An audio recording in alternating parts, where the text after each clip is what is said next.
I'm looking good.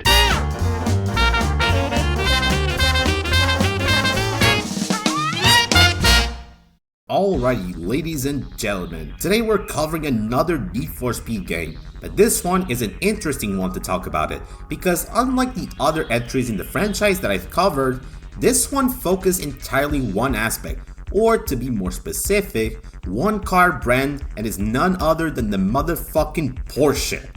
Yep, that's right, we're going to review Need for Speed Porsche Unleashed, or if you're in the PAL regions, Porsche 2000. Like, why'd they do change title names on other regions? That doesn't make any sense. Nevertheless, you might be wondering, John, the game has like 3 versions, the PC version, PS1, and GBA. Which version are you going to cover? I'll say this, unlike the high stakes review that I made, which I only covered the PS1 version, this time I'm going to tackle both the PC and the PS1 versions of the game, seeing that even though both versions share the same name, their gameplay core is strangely vastly different from one another. As for the Game Boy Advance port, I'll save it for a near future. So, without any further ado, let the Porsche carnage commence! The PC port of Porsche Unleashed was developed by EA Canada, which they also made the PS1 port of High Stakes, and it was well known to be an impressive version of High Stakes at the time, even though it had flaws like the abysmal frame rate. However, it got better over time thanks to emulation and its benefits. So, how's the gameplay structure? Well, Porsche Unleashed has 2 modes, the factory driver mode and the championship mode, which I don't need to explain how it works. If you have played championship mode in any other racing game from planet Earth, you know how it goes. Factory driver mode is Need for Speed's first attempt to incorporate a quote-unquote story mode, and I say that in quotations because it's a story mode per se, but more so a compilation of missions you have to complete. The missions themselves are quite simple. You have missions that consist of doing races, both circuits and sprints, delivery events, slalom courses, which thank God they are not like in GT2. These ones are much more forgiving if you ask me, and there are even studded events in which you're required to do certain stunts like doing a 360 or some shit like that, and these events in my opinion are the most difficult to succeed. The ones that are required to do a 360 aren't that hard, but the ones with the 180, I've always struggled with it for the most part, making me restart the events a lot. Talking about difficulty, the factory driver events in general aren't that hard, though if you have played the PC ports of the previous games, namely Need for Speed 3 and High Stakes, you might need to adapt to Porsche Unleashed controls and physics, since the game, at least in the PC version, has realistic physics, which makes the game look like a simulation racing game, though this wasn't the first time that Need for Speed had realistic physics. EA Canada, the folks who developed the PS1 port of High Stakes, also implemented realistic physics in the game, which they were praised for the time. So EA Canada, the ones who made the PC port of Porsche Unleashed, actually ported the physics of the PS1 version of High Stakes and made them even better. For me, the controls and the physics are pretty solid, and could even blade it with a steering wheel. In addition to the factory driver mode, a Need for Speed game wouldn't be without some sort of championship mode, and this is where evolution mode comes into play. Evolution mode is pretty identical to high stakes career mode. You buy cars for events, race them in a series of tournament events, so on and so forth. This mode is divided into 3 eras, Classic Era, Golden Era, and Modern Era. Each era has their own tournament, which can require a certain car from that era to enter. In addition, club races can get unlocked after beating tournaments, which they have a fee to pay to enter these events.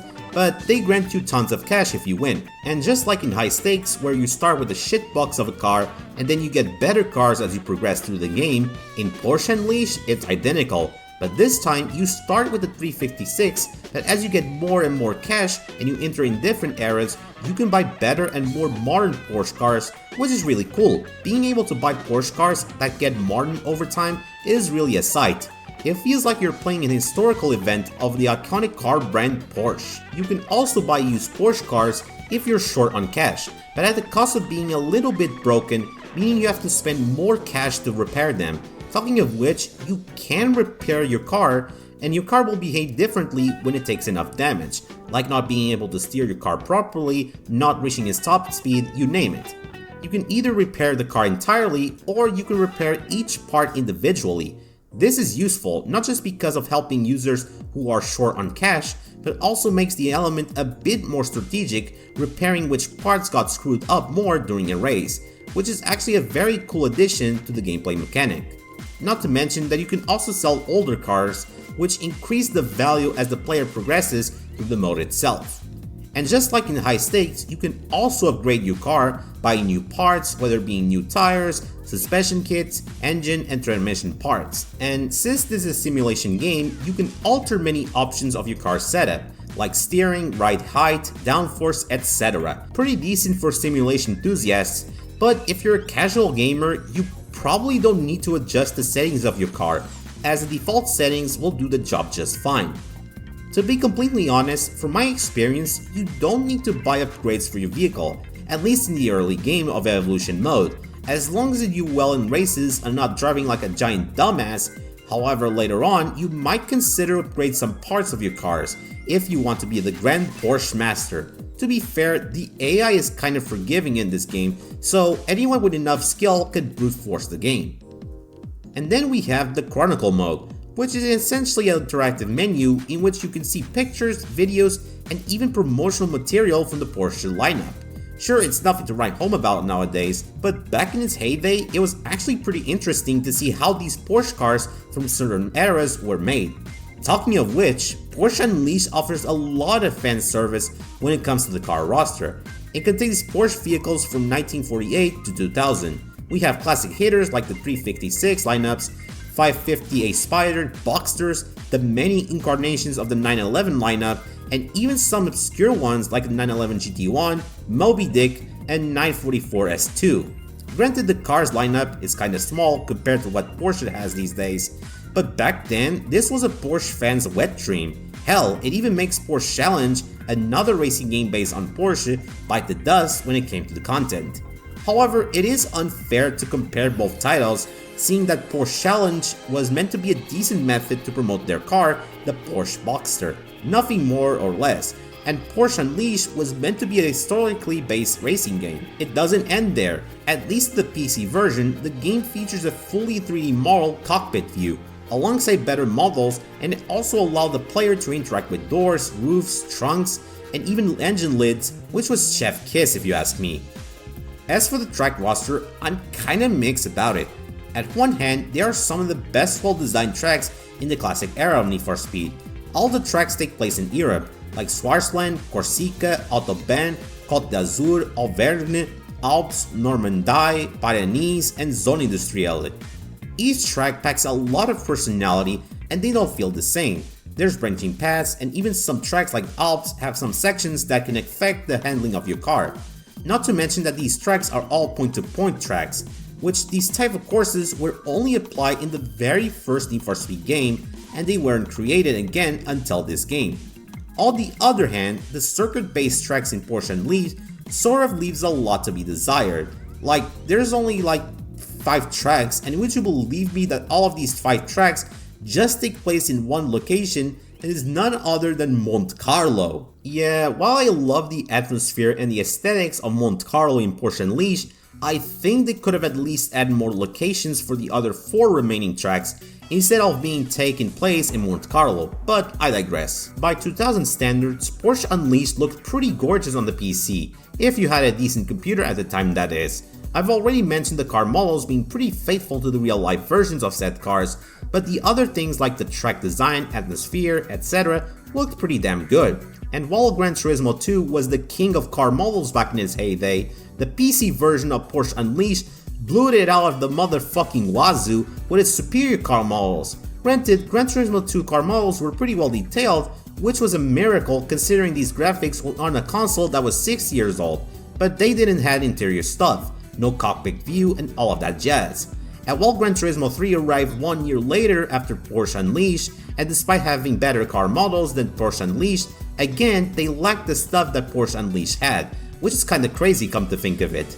That being said, seeing that this was released in the early 2000s, modern operating systems like the Windows 10 and 11 will have a rough time running this game properly, unless you get patches that can allow you to run this game, like the Tesalicon's Combined Patch and Silent Patch that fixes numerous compatibility issues to make the game more stable. As for Linux users, using bottles is needed in order to run this game, as well as the important patches that I've mentioned before. And if it can run good on a Linux rig, then it sure as hell can run on a Steam Deck pretty well.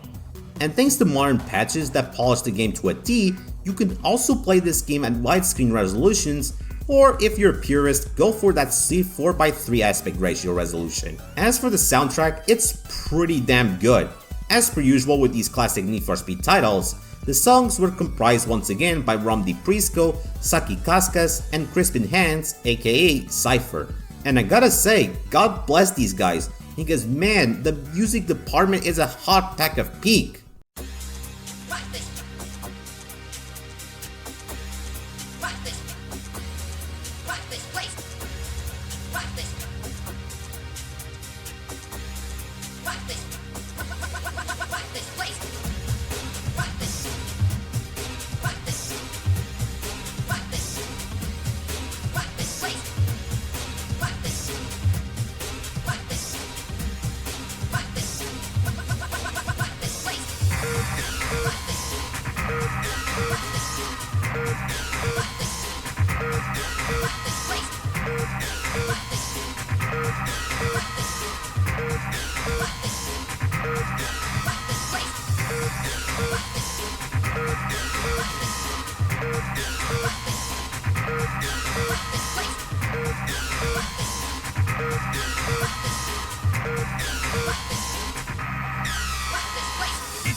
Sound effects wise, they feel very realistic. The engine sounds, tire squeaks, as well as the ambient sounds add a lot to the realism, which after all, the game was aiming for that feeling as opposed to the arcade feel from the previous Need for Speed titles. But I'm not done yet! We're also going to cover the PS1 version of Porsche Unleashed, and believe it or not, it's similar but also different at the same time. So, How does this version compare to the PC version? Well, it's alright. While the formula is pretty intact from the PC version, the gameplay element of the PS1 is different. Its handling and physics are pretty arcadey, which isn't a wrong thing necessarily, as long as the gameplay core is fun and it does the job just fine. But this feels like a mod of V-Rally, and what if I tell you that the people who work on the V-Rally games also made the PS1 port of Porsche Unleashed? You what? There's a reason why this feels arcadey, and that's because it's using the game engine that powered V-Rally 2. But you might be wondering, why? Well kids, unlike the other PS1 ports of the previous Need for Speed titles, the PS1 version of Porsche Unleashed was not developed by EA. In fact, it was developed by Eden Studios, a French developer known for the V-Rally series, as well as Test Drive Unlimited. My experience with the driving element of the PS1 port was pretty alright. It's not a simulation racing game, seeing that it would be a gargantuan task to implement the realistic physics as well as the graphical fidelity of the PC version, given how the PS1 was like 6 years old back when these games were released. Granted, other games from that year like Colin McRae Rally 2 also got surprisingly ported to the PS1 and was fine by PS1 standards. Talking of graphics, they also look decent for a PS1 racing game. The car models are quite solid, although not as amazing as Gran Turismo 2's graphics. That being said, that's a bar too high to reach, seeing that the models are decent in their own right, alongside the track details and its atmosphere, so on and so forth. Framerate wise, it's okay. It does run at 30 FPS, but with some drops here and there, which is a miracle, and I don't want to repeat myself, this was on a 6-year-old console. Still, the framerate drops are not as bad as the ones from High Stakes would play on the original hardware. Yeesh, that was bad. As for the core gameplay structure, apart from the driving changes, the structure hasn't changed, which is cool, though I actually like the menu interface of the PS1 version. Feels really damn good, much better than the PC version in some ways, although the PC's UI was designed for interactivity and the PS1's UI was better suited for controllers. The car roster from the PC version of Porsche Unleashed is still here in the PS1 port of the game, but there are new vehicles that were exclusive to the PS1 version, like the 911 Speedster, Carrera RS, and its 3.8 variant, and the 1995 911 Carrera 2 RS. That said, while the car roster remained the same as the PC version, the same cannot be said about the track roster of the PS1 port.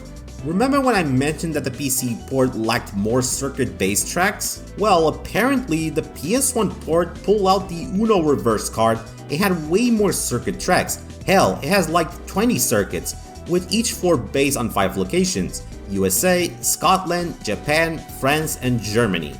And there's also 3 racing circuits available as well. However, the port lacks point-to-point tracks, which kinda sucks. Oh well, you win some and you lose some, I guess. As for the track design of these circuits, they're fine. Obviously they couldn't replicate the same track aesthetics that the PC version had, but say with me kids, this was on a 6-year-old console, so the writing was on the wall when it came to that. Some department wise, it remained the same as it was in the PC port, so there isn't much else to talk about it. That is all. Even though Porsche Unleashed gathered positive reviews, it unfortunately had a somewhat of a bittersweet ending, at least for the Porsche car brand, because it marked an era where Porsche cars were only available on EA racing games, most notably the Need for Speed games, meaning any other devs or publishers couldn't use them at all. And do you want to know how long this exclusivity lasted? Well, it didn't last a year, it didn't last 2 years, not even 5 years, it lasted 16 years.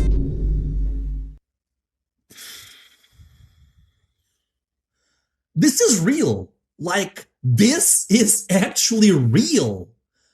I have no words for this. Yeah, from 2000 to 2016, there were no racing games that were made or published by EA that had Porsche cars. That being said, other publishers and developers had quote-unquote workarounds in order to circumvent this cursed exclusivity. For instance, the Gran Turismo series had the rough car brand, which, while they look like Porsche cars, the brand itself was considered by the German government to be a full-fledged car brand. Other racing games like Midnight Club 3 had a car brand that also had Porsche cars, the Jimbala, who had pre-tuned Porsche cars because of the exclusive licensing deal bullshit. Fortunately, this deal ended in 2016, right at the time when GT Sport was released. It had Porsche cars, and while it wasn't the first time that Gran Turismo had Porsche cars in it, GT3 had a Porsche car, but it was impossible to obtain it through normal means. It was still a delight to see these cars on different racing games. Just goes to show, exclusivity, regardless of what type of media it is, isn't okay. At all. So, how great was Porsche Unleashed actually? Well, it's easily one of the most unique and interesting Need for Speed games out there.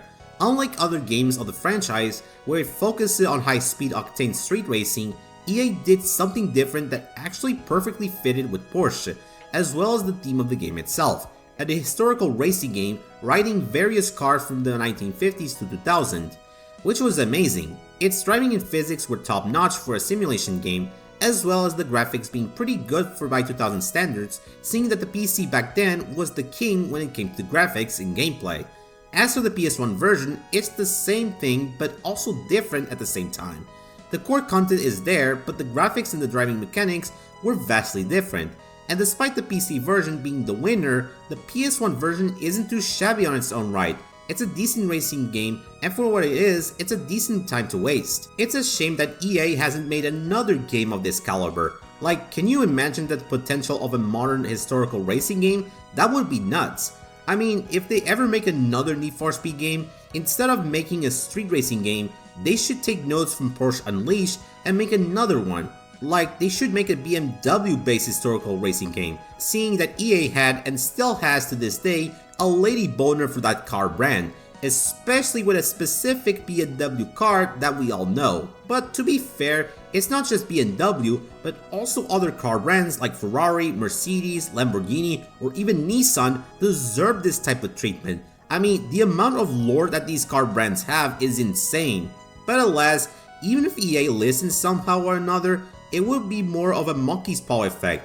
They could listen, but this would come with a downside of microtransactions, season passes, battle passes, or anything to milk the fanbase dry. This would be wishful thinking, but who knows? Never say never, I guess. Ultimately, Porsche Unleashed is easily the most unique Need for Speed game, and consider that this was the last classic Need for Speed game before Black Box took over the franchise, it ended with a classic era of the boom. Scratch that. It didn't end with a boom, it ended with a big German Porsche excellent boom and then some.